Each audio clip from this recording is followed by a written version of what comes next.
Hello Magic players, this is Jumbo Commander with Commander Deck Tech. Today it's Karlov of the Ghost Council. Karlov of the Ghost Council costs 1 white and 1 black for a 2/2 Spirit Advisor. Whenever you gain life, put 2 +1/+1 counters on Karlov. Black-white removes 6 +1/+1 counters from Karlov, exile target creature. Karlov is very interesting. He's very low to the ground, only costs 2 CMC to get onto the battlefield. And every time you sort of drain your opponent or gain a life, Karlov just gets out of control, getting bigger and bigger and bigger.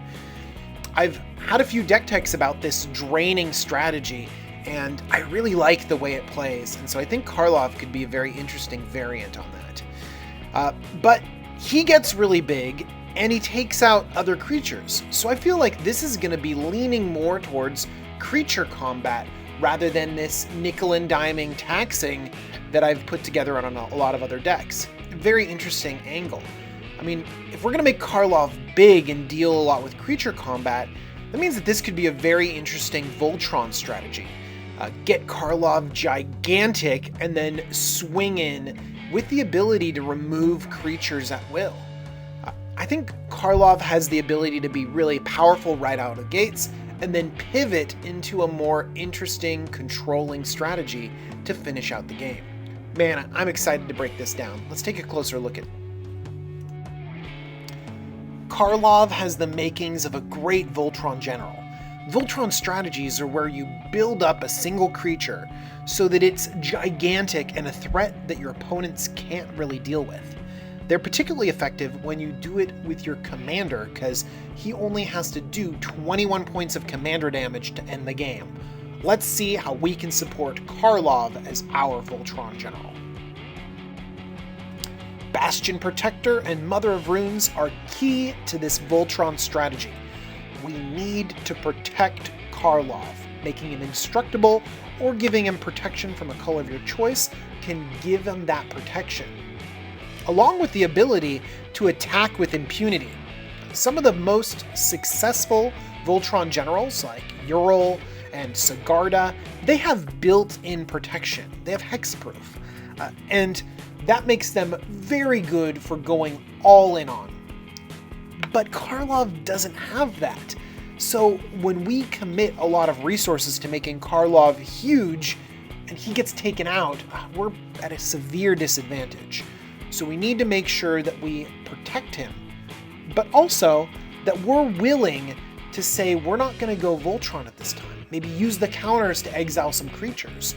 Maybe start pivoting into a more controlling strategy until all of the pieces line up and we can swing in with our general. And if we're going to swing in with our general, let's make sure he connects with Rogue's Passage, giving him unblockable. If we're in white and we're in Voltron, we're going to be playing some equipment. So let's look at Stoneforge Mystic, which finds you some equipment and could put it onto the battlefield. Tajnar Swordsmith, which finds you equipment and puts it onto the battlefield. And Stonehewer Giant finds equipment, puts it on the battlefield, and attaches it to a creature you control. Some other synergies with equipment: Nahiri the Lithomancer can put an equipment card from your hand or graveyard onto the battlefield. I love the ability to pull it out of the graveyard, giving you some card advantage. And Sigarda's Aid, which turns all of your equipment into combat tricks. Very fun. Our first set of equipment will be Swiftfoot Boots, Lightning Greaves, and Whisper Silk Cloak. I spoke at length about the importance of protecting Karlov because he cannot protect himself, and these cards do that, with Whisper Silk Cloak having the ability to make him unblockable. That can get crazy. Loxodon Warhammer is a perfect example of a Voltron piece of equipment. Give him a power boost, that's what we want. Trample, let's get that damage in. And Lifelink? I think we have a few synergies with Lifelink. Also, Umezawa's Jite. It can pick off a few of the smaller utility creatures in the format, but also with some charge counters on this, it can get out of control. You can take one off to gain 2 life. That permanently pumps up Karlov 2 +1/+1 counters. So every single time you take a charge counter off Jite, Karlov just can get bigger and bigger and bigger at instant speed and get out of control. Sword of Fire and Ice is not really a necessary piece of equipment. I like it because it draws a card, and drawing cards on equipment is exactly what I want to do. But you can fit a lot of other swords in this slot. But one sword I think is critical to this deck is Sword of Light and Shadow. Getting protection from white and black is really important to protect your commander, because white and black have some of the best targeted removal spells in the format. So you want to be able to protect from that. I mean, that's far more important than protecting from red. I mean, people are hardly ever going to burn your Karlov out. But also, the triggered ability on Sword of Light and Shadow is definitely synergistic in this deck. Whenever it deals damage to a player, combat damage to a player, you gain 3 life.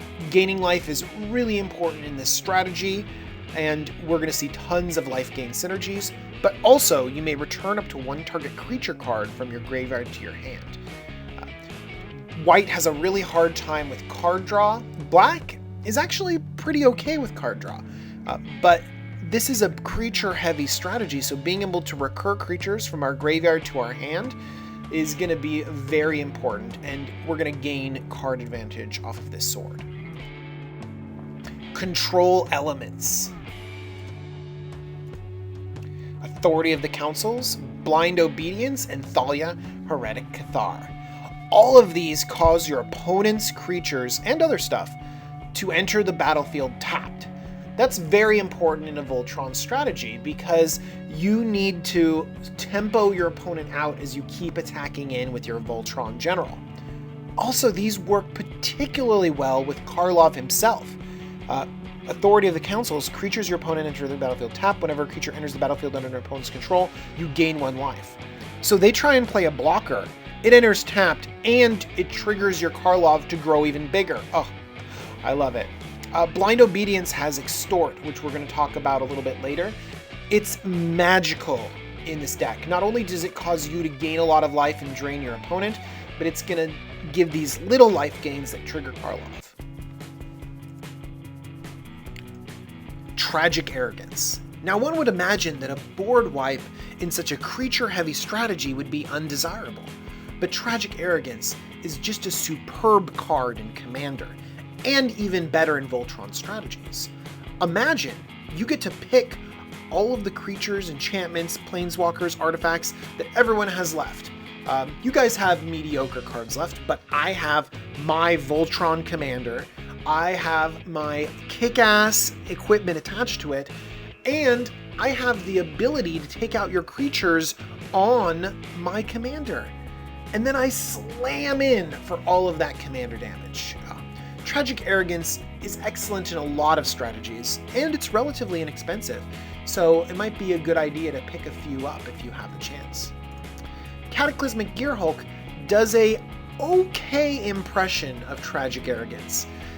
Your opponents get to pick what sweet creatures they have left, but it will thin the board out, and that's what's really important in a Voltron strategy.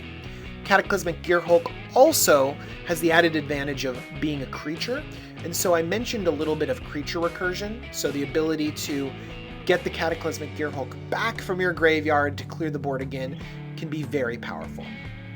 A few other board wipes that one might consider is Fumigate. The life gain can be interesting in a life gain deck like this. Austere Command, which can also destroy creatures but leave your Karlovs, your tiny creatures intact. Palace Siege. I've been using this card in more and more Commander decks, and I've been loving it every time I draw it. I like the ability to drain your opponent, especially in a deck where you can take advantage of that drain. Karlov on the battlefield will trigger at your upkeep every turn. That's wonderful. But also, if you're in the right stage of the game with a flush graveyard, you can sort of play a Palace Siege, which draws a creature from your graveyard every single turn. I like this card much more than I used to in the past, and it's excellent how inexpensive it is. Wretched Confluence is another card that I was originally kind of down on, and then I realized how flexible it is. Let's take a closer look. Target player draws a card and loses 1 life. By the way, you can choose 3 of these things and choose them more than once. So drawing 3 cards and losing 3 life at instant speed for 5 mana, I'm okay with that, especially in black. Being able to take out some small creatures, target creature gets -2/-2 until of turn, that's fine too. But also return target creature card from your graveyard to your hand. Now that is powerful. I like the ability of getting something critical that's in your graveyard back and then being able to draw 2 cards. I think Wretched Confluence is very powerful in its flexibility. I have 3 more excellent sources of card draw that are particularly tied to life. It's Well of Lost Dreams, Greed, and Erebos. We're going to be gaining a lot of life in this deck, so let's use it to our advantage, mostly by drawing cards. Now I want to pay particular attention to Erebos because I built this deck recently, and Erebos is great until it was cloned. Oh gosh, it was a clever impersonator, and then I saw the Erebos on the other side of the battlefield, and I was like, oh no, oh my life gain, my Karlov, how do I... and it like really shut me down. So I already ran Anguished Unmaking and Utter End, but I'm thinking about adding a Return to Dust or maybe some other answers, because an Erebos does kind of shut down this deck a little bit, and especially if I'm playing one myself, it was pretty bad to have it turned against me. I was feeling pretty bad. But remember, there are weaknesses to a deck that has a life gain engine like I'm describing here. So just pay attention to those. Life gain enablers. Soul's Warden and Soul's Attendant. These sisters are exactly what I want to see in my opening hand. They will gain you tiny bits of life whenever another creature enters the battlefield, and that synergizes with Karlov so well. You drop one of these on turn 1, and when Karlov enters the battlefield on turn 2, boom, you gain a life, Karlov becomes a 4/4.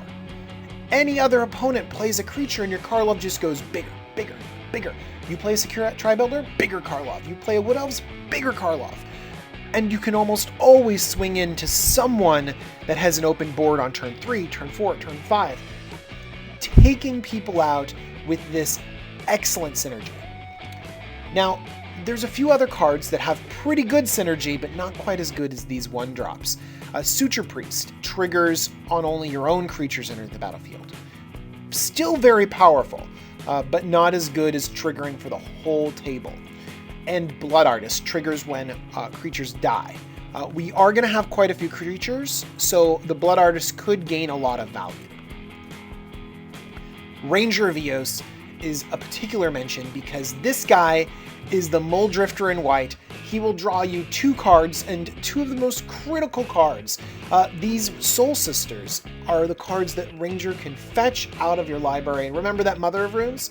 Fetch out of the library. He is spectacular. Nyxfleece Ram, Drana's Emissary, and Wall of Reverence. This is a whole category of just, I'm going to gain life every single turn. Now, a lot of people play with this. I'm a little bit hesitant on how effective they are. I do really like gaining a little bit of life and triggering Karlov, but I like it when things get out of control. And the Soul Sisters really let things get out of control. And these guys, they're just a little bit weak in my opinion. I think that you can play them if you're in an all-in life gain strategy. So I was lukewarm on the creatures that did stuff just on your turn, like the Nyxfleece Ram, which gains you 1 life every turn. I was a little bit higher up on the Suture Priest effect, where you playing creatures gained life, because you can play a few creatures and get Karlov out of control. I was okay with that. I was really excited about the Soul Sisters, who could gain life on everyone else's turn because it worked against your opponents. That is what I prefer.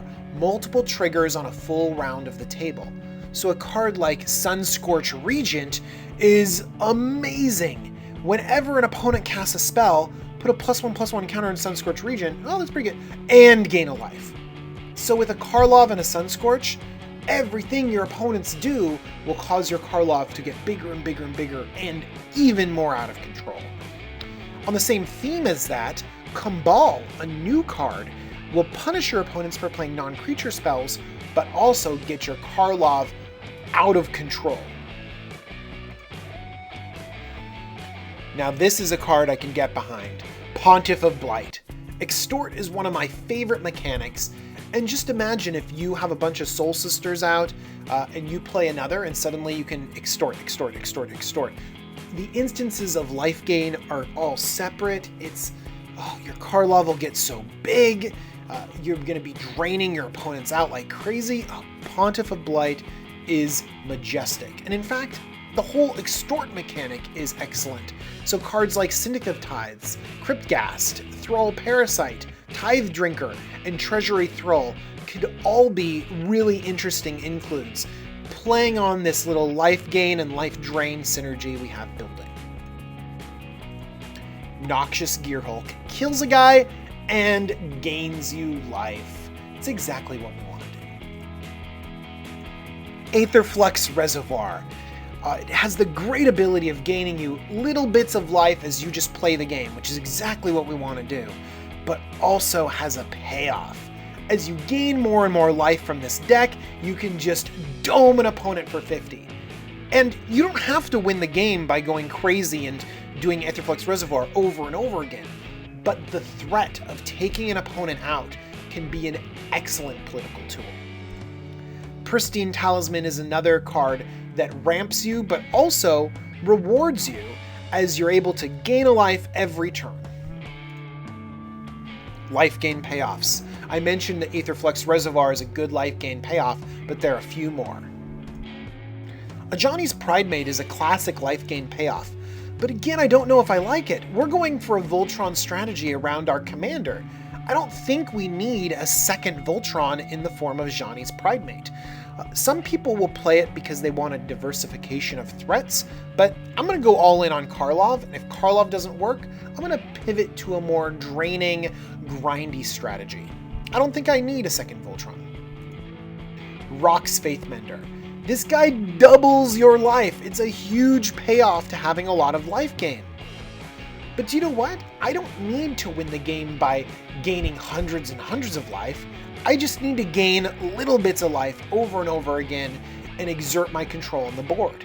So Rock's Faithmender might fit in a different strategy, but in the one I'm going for, I think I'm going to sideline it. Defiant Bloodlord and Cliffhaven Vampire. They both punish your opponent as you gain life. Now I might be a little bit down on Cliffhaven Vampire.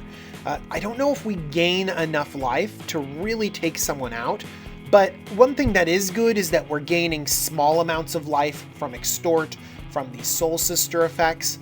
And so the Cliffhaven Vampire, being limited to only losing 1 life for each instance of life gain, could be okay. Defiant Bloodlord is excellent. I just wish this ability was found on maybe something more resilient than a creature, or I don't know, maybe an enchantment. Oh, look at that! Sanguine Bond. Whenever you gain life, target opponent loses that much life. It's exactly what it needs to be on an enchantment. And going with it, Exquisite Blood. I've talked about this combo before, and it works particularly well in this deck. Some people will shy away from it, but I embrace this sinister vampire strategy. So I just mentioned a combo that some people are a little bit not okay with, so I'm just going to go all in and mention Felidar Sovereign and Test of Endurance. These cards will just win the game if your opponents can't answer them, because you will be above 40 or 50 life in this deck, for sure. Now I just mentioned a few I win cards, a few infinite combos, and I have a video coming out pretty soon about a commander discussion about infinite combos, and hopefully you'll watch that and we'll get into a big discussion about it. Just remember, this deck is yours and you can build it with these cards, without these cards, and you have to play with your friends, you have to play with your playgroup. So pick the right cards for the right situation. And I think Archangel of Thune is always the right card for this situation. Lifelink, whenever you gain life, put a +1/+1 counter on each creature you control. Oh, all of that life gain, the huge anthem, the sweet, sweet angel in the air. I love it. And to go right along with Archangel of Thune, let's get Ailey in there. Ailey is going to let you sacrifice creatures to gain life, but also just vindicate permanents over and over again. Just bam, blow that up, blam, blow that up. So this strategy is going to be very powerful and very fun to just grow your team, blow stuff up, drain your opponent, Voltron in. Oh, I'm so excited. Look at Karl sitting there. I built this deck a little while ago. I've had a chance to play it about a half dozen times, and I think it's so much fun. There are some unbeatable draws with Karlov because he just gets so big so fast. But I also like his staying power. His ability to sort of morph into like a control deck a little bit, being able to keep the board clean of creatures, maybe getting some of that great black-white removal to sort of control things going on. I find that he has more resilience than a lot of the typical Voltron strategies, and I like that. I never really liked the all-in Voltron feel, and so Karlov fits my playstyle perfectly, and I hope he fits yours too. This has been Jumbo Commander with a Commander deck tech on Karlov of the Ghost Council. Thanks so much for watching, everyone. If you liked this video, please consider subscribing, commenting, liking, sharing it with a friend. I went ahead and included a tapped out link so that you can see the deck list of my Karlov and how I play it. And please feel free to share with me all of your cool deck lists. Thanks again. Bye-bye.